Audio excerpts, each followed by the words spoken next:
Hello bachcho, let's read the question. The question says transition elements should be more reactive than hydrogen on the basis of electrode potential. But most of them do not give hydrogen on reaction with dilute acid because option A, an oxide layer is formed on their surface. Option B, metallic bonds are strong in them. Option C, their hydration energy is low. Option D, their negativity is low. इस question को solve करने के लिए जो की concept हम use करेंगे वो है chemical properties of D block elements. अब क्वेश्चन में हमें ये पूछा गया है कि जब हम स्टैंडर्ड इलेक्ट्रोड पोटेंशियल देखते हैं तो हम ये पाते हैं कि most of the transition element जो है वो रिएक्टिव होता है, हाइड्रोजन से ज़्यादा रिएक्टिव होते हैं, लेकिन फिर भी वो हाइड्रोजन को डिस्प्लेस नहीं कर पाते हैं इन अ डाइल्यूट एसिड। अब सबसे पहले तो ये देख लेते हैं कि हाइड्रोजन को अगर डिस्प्लेस करना है मुझे डाइल्यूट एसिड में तो मुझे चाहिए क्या।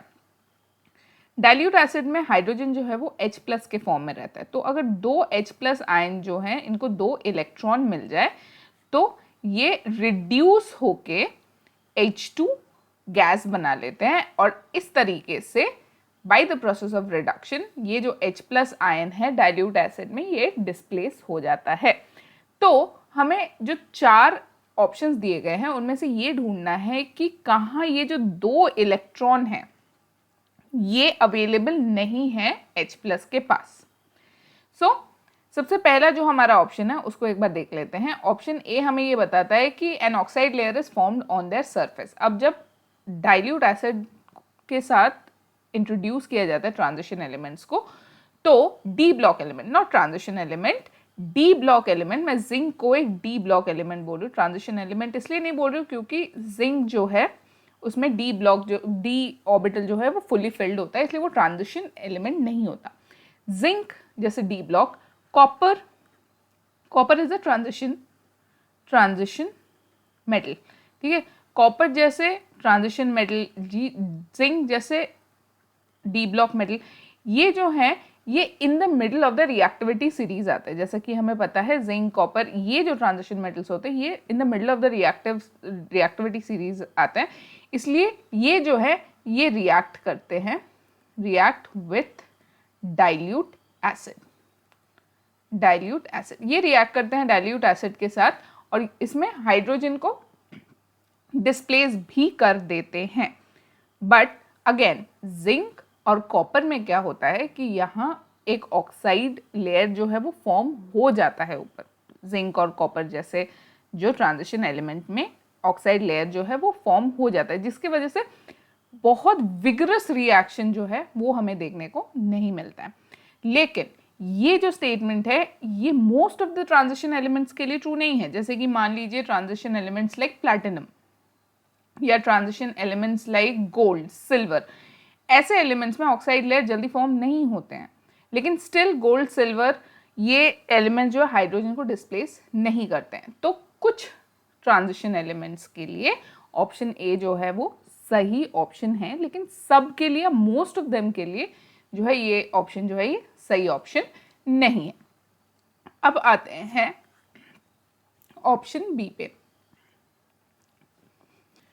ऑप्शन बी जो है वो स्टेट करता है कि metallic bonds are strong in them. अब हमें ये पता है कि ट्रांजिशन एलिमेंट्स जो होते हैं उनमें बहुत मेटालिक बॉन्ड्स फॉर्म होते हैं। क्यों? Metallic bonds are form due to unpaired electrons, और ट्रांजिशन एलिमेंट में बहुत सारे अनपेयर्ड इलेक्ट्रॉन्स जो है वो मिलते हैं। Bonds are formed due to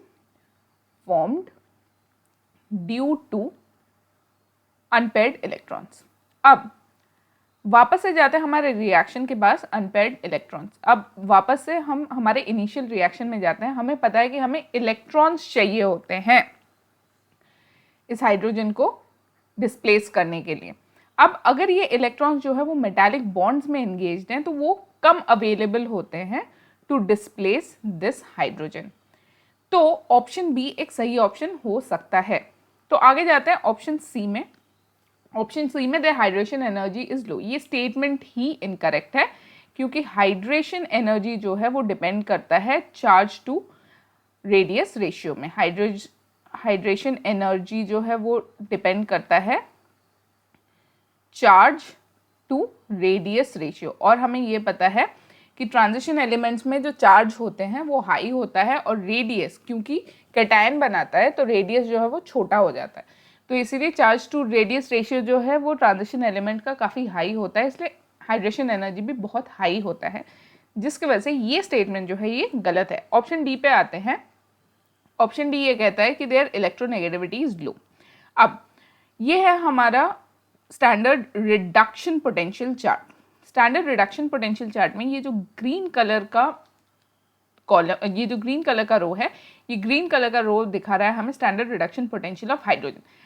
hydrogen से नीचे जितने भी एलिमेंट्स हैं वो सारे के सारे इलेक्ट्रो पॉजिटिव एलिमेंट्स हैं when compared to hydrogen. Electropositive elements होते हैं, क्यों? क्योंकि ये आराम से ऑक्सीडाइज हो जाते हैं, इसका मतलब आराम से इलेक्ट्रॉन दे सकते हैं, ऑक्सीडाइजेज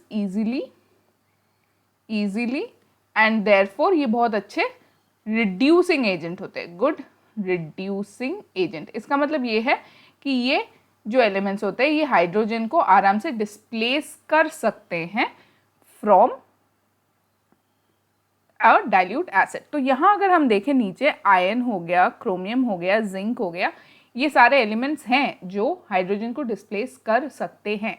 इसीलिए क्वेश्चन में भी मोस्ट वर्ड का यूज किया गया, क्योंकि सारे ट्रांजिशन एलिमेंट्स जो है, ऐसा नहीं है कि हर ट्रांजिशन एलिमेंट के केस में ऐसा होता है कि वो हाइड्रोजन को डिस्प्लेस नहीं कर सकता, इसलिए ये वर्ड जो है मोस्ट का यूज किया गया। अब वापस आते हैं अगेन आंसर में। अब हाइड्रोजन से ऊपर जितने भी एलिमेंट्स हैं सारे इलेक्ट्रोनेगेटिव हैं, इलेक्ट्रोनेगेटिव हैं व्हेन कंपेयर्ड टू हाइड्रोजन। इसका मतलब है ये बहुत जल्दी गेन कर सकते हैं इलेक्ट्रॉन, और इसलिए ये बहुत जल्दी रिड्यूस हो जाते हैं एंड गुड ऑक्सीडाइजिंग एजेंट होते, गुड ऑक्सीडाइजिंग एजेंट होते। अब अगर हम देखें तो यहाँ MnO2, Au, MnO4, कोबाल्ट, सो अगर हम देखें तो most of the transition element जो है वो हाइड्रोजन से ऊपर ही आते हैं। इसका मतलब ये हाइड्रोजन के कंपेयर में ज़्यादा इलेक्ट्रोनेगेटिव होते हैं। सो ऑप्शन डी भी एक इनकरेक्ट ऑप्शन है, क्योंकि इनकी इलेक्ट्रोनेगेटिविटी जो है मोस्ट ऑफ द एलिमेंट्स की ये हाई ही होती है व्हेन कंपेयर्ड टू हाइड्रोजन। बहुत कम ऐसे एलिमेंट्स होते हैं जिनकी electronegativity actually when compared to hydrogen low होती है। सो इसलिए ऑप्शन डी भी एक इनकरेक्ट स्टेटमेंट है। सो अगर हम फाइनल आंसर में आए, फाइनल आंसर होगा option B, metallic bonds are strong in them. क्योंकि मेटालिक बॉन्ड्स बहुत ज़्यादा स्ट्रॉन्ग होते हैं, इसलिए इलेक्ट्रॉन्स जो है वो अवेलेबल नहीं होते हैं to displace hydrogen, to reduce hydrogen. So इसीलिए the correct option is option B. Hope you understood well. Best of luck.